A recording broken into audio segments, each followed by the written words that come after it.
want to see what's under the bonnet of this 452 horsepower custom EH, stick around and raw talk and watch on.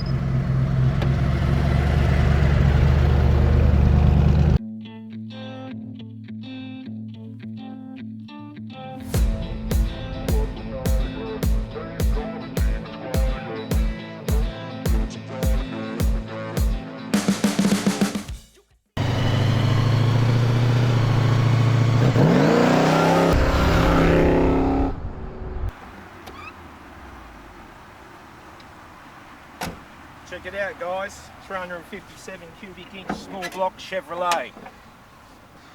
The EH just started out as a 6-cylinder. It was a little 186, and I decided to do a full custom build on it. A 357 cubic inch small block Chev.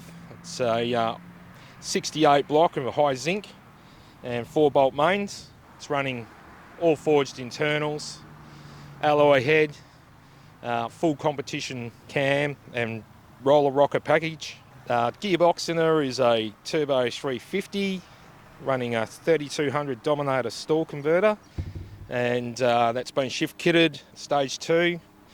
And differential I fitted to it is being cut down. It's a BTR engineering unit, 4 pinion LSD, and I'm running full Commodore rear brake package on that. Oh, cool. So yeah, also rear suspension is, as you can see there, is Gazard Brothers. So I've changed to mono-leaf rear suspension in it with traction bars and a slider setup. Make sure she hooks up. And yeah, front suspension is all upgraded as well.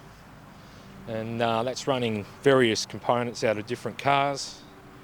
So it's disc brakes again. It's running WB Statesman rotors and calipers. It's all upgraded level suspension and springs. Custom sway bars being fitted to it. Nice new bling rims. Beautiful. So I've upgraded all my rims to 17 inch. So rear end it's been mini tubbed to house the tyres. The car's got power steering in it now, so it's all hidden away. It's got the modern comforts of air conditioning, which is hidden away inside it as well. Originally it was pretty rusty, so I've put it on a VT chassis, and all round everything is custom. So no worries.